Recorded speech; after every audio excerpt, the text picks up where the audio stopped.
Hai teman-teman, jadi ini aku lagi di Kona Electric ya. Karena varian tertingginya signature long range-nya ini udah bisa V2L. Jadi dengan AC 250 volt 16 ampere nih, ya sekitar 4000 watt lah ya. Makanya aku bisa catokan di dalam mobil ini. Jadi ini kita lagi minjem varian tertingginya nih, signature long range. Kita bakal review mobil ini sih. Tapi aku selesai catokan dulu ya.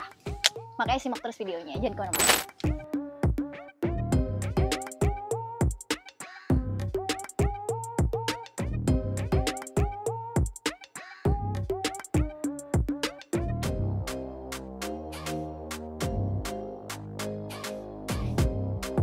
Ya, jadi ini dia Hyundai Kona Electric. Jadi ini akhirnya Kona Electric meluncur juga di Indonesia karena udah lama juga ditungguin sama masyarakat Indonesia ya. Dan mobil ini bisa dibilang rival-rivalnya tuh ada banyak banget di kelas SUV compact. Jadi contohnya ada MG ZS EV, BYD Atto 3, ada Chery Omoda E5, dan banyak lagi deh yang lain-lain. Belum lagi harganya ini bersaing banget nih dengan kompetitornya. Kalau yang lagi kita pinjam ini tipe yang paling tingginya, signature long range. Tapi sebelum lanjut ke rasa berkendara mobil ini gimana sih? Aku mau ngasih tahu kalian tipe-tipe yang ada di Kona Electric ini dulu ya. Jadi sebenarnya dia ada dua varian, dibagi jadi standard range dan juga long range. Untuk standard range itu 448 km range-nya dengan kapasitas baterai 48,9 kWh. Nah, di situ ada varian apa aja? Ada Style, Prime, dan Signature. Tenaganya 154 horsepower dan torsinya sama nih, 225 Nm. Kemudian untuk long range ada di varian Prime dan Signature aja. Kalau Prime long range itu range-nya 602 km dan Signature long range-nya itu 549 km. Tenaganya di 214 horsepower dan torsinya sama 255 Nm. Nah, terus apa sih yang membedakan varian signature long range ini dengan tipe-tipe di bawahnya? Kalau dari eksteriornya yang paling kelihatan adalah di bagian depan nih, lampu di RL-nya ini kan ada bagian seamless horizon-nya itu. Nah, kalau di tipe Style dan Prime itu tengah-tengahnya ini nggak ada, jadi cuma ada di signature doang. Kemudian dual tone juga kalian dapatkan di signature ini doang. Dan satu lagi, oke, jadi signature long range ini dia ada front trunk-nya. Ini sambil kita buka. Dan dia udah hidrolik ya. Nah, ada front trunk-nya yang membedakan dengan varian-varian yang lainnya. Dan satu lagi di bagian velgnya yang sekarang udah ringnya 19. Kalau yang di tipe-tipe Prime dan Style itu dia ringnya 17.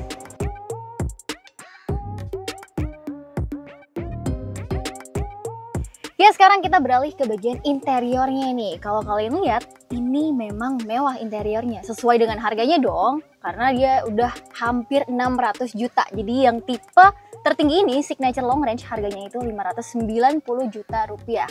Nah, apa perbedaannya dari signature long range interiornya dengan tipe-tipe yang lain? Jadi kalau di signature long range ini, dia udah dapat wireless charging, udah dapat sunroof juga, terus udah power tailgate, dan speakernya udah pakai Bose. Kalau yang Style, Prime itu belum dapat ya. Untuk joknya dia ini udah ventilated dan heated untuk di signature long range doang ya. Terus pengaturannya juga udah elektrik, baik pengemudi maupun penumpang.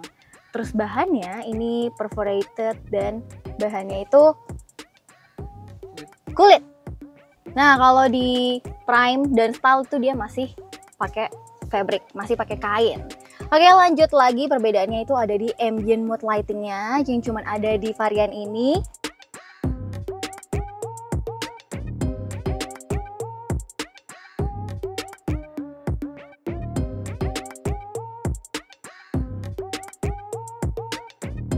Terus juga di varian yang signature long range ini, untuk setirnya ini dia udah bahannya kulit ya, synthetic leather sih sebenarnya. Terus kalau yang di varian Style, untuk yang Prime juga dia ini bahannya masih pakai karet. Dan adasnya nih sekarang, jadi adasnya untuk varian Style tuh belum ada adas, makanya harganya dia paling murah 499 juta. Sedangkan untuk yang Prime dia udah ada adas ya, tapi cuman ada 5. Yang pertama ada driver attention warning, terus ada forward collision, ada lane following assist, ada lane keeping assist, Cruise control smart juga, udah smart. Terus ada rear view monitor dan surround view monitor. Sedangkan kalau untuk yang di tipe signature ini ada tambahan 5 lagi. Jadi ada blind spot collision, blind spot view monitor, terus ada rear collision warning. Kalau yang di Prime kan tadi cuman forward doang ya. Ini ada rear collision warningnya. Terus udah dilengkapi dengan lane following assist juga, lane keeping assist, smart cruise control juga, dan driver attention warning. Nah, kayaknya itu aja di perbedaan-perbedaannya. Sekarang kita lanjut langsung ke rasa berkendaranya yuk.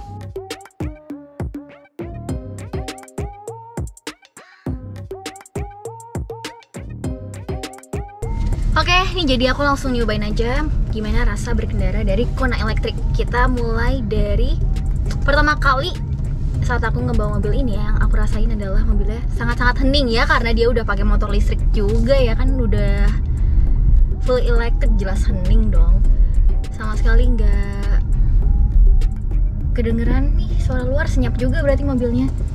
Dan untuk handlingnya ini dia enak nih, enteng, dan feel-nya itu mirip sama Ioniq 5. Kalau untuk pengereman ya udah pasti pakem lah ya. Untuk suspensinya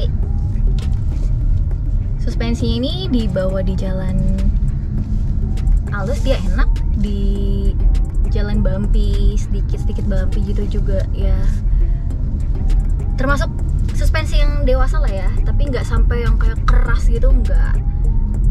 Kalau untuk visibilitasnya ini enak banget ya, ngelihat depan, belakang, samping kanan, samping kiri semua aman, nggak kehalang pilar apapun. Tapi ada catatan nih, kalau mobil-mobil Hyundai sebelumnya itu kan dia speedonya agak naik ke atas, jadi menghalangi pemandangan visibilitas depan ya. Tapi di sini di Kona Electric, Hyundai itu udah belajar dari konsumen-konsumennya yang bilang oh ketinggian nih untuk speedonya. Jadi dia sekarang di Kona Electric dibikin lebih sejajar dengan dashboard, jadi visibilitas pandangan ke depan itu lebih nyaman lagi. Kalau untuk posisi duduknya ini gampang banget untuk mencapai posisi duduk yang ergonomis, karena dia udah bisa diatur secara elektrik pula ya. Dengan tinggi badan aku 165, ini enak banget ya, nggak terlalu pendek, nggak terlalu tinggi. Untuk ADAS-nya ini sensitivitasnya cukup baik ya. Dan plusnya lagi dia udah terkoneksi dengan BlueLink. Kalau ada apa-apa amit-amitnya nih dengan mobil ini, kita tinggal pencet BlueLink yang ada di sini. Dan juga si BlueLink-nya itu terkoneksi dengan Hyundai Call Center 7x24 jam. Jadi nggak usah khawatir. Sekarang tinggal bahas konsumsi listriknya berapa sih si Kona Electric ini. Jadi kita kan nyobanya yang signature long range. Jadi kemarin kita udah keliling-keliling ibu kota ya, kita dipakai macet-macetan juga. Kita jalan sejauh 73 km. Itu dapatnya 6,5 km per kWh. Ya termasuk irit juga sih ya dengan kondisi macet-macetan kayak gitu. Kalau dengan konsumsi 6,5 km per kWh tadi, kalau kita kaliin kira-kira ya range-nya kita melaju sejauh 429 km. Jadi overall mengendari mobil ini cukup mudah ya, nggak neko-neko gitu, karena semuanya gampang dioperasiin. Apalagi untuk di bagian konsol tengahnya ini dia pakai tombol-tombol nih yang aku suka, kayak untuk pengaturan AC-nya, medianya, masih ada tombol-tombolnya, itu enak banget. Jadi nggak bingung gitu loh, nggak bikin kita was-was juga kalau misalkan harus ngatur-ngatur lewat head unit semua gitu kontrolnya. Jadi overall enak sih kalau dibawa siapapun, karena setirnya enteng juga, nggak berat, compact lagi mobilnya kan, walaupun ini SUV, enak lah overall. Oke, jadi aku udah selesai barusan nyobain Kona Electric ini, keliling-keliling juga di sini. Dan ada satu yang jadi highlight aku sih sebenarnya. Jadi ternyata AC-nya ini bisa diatur personalisasi buat drivernya. Jadi kalau misalkan cuman ada aku sendiri gitu lagi bawa mobil ini, jadi bisa diatur untuk driver doang memang.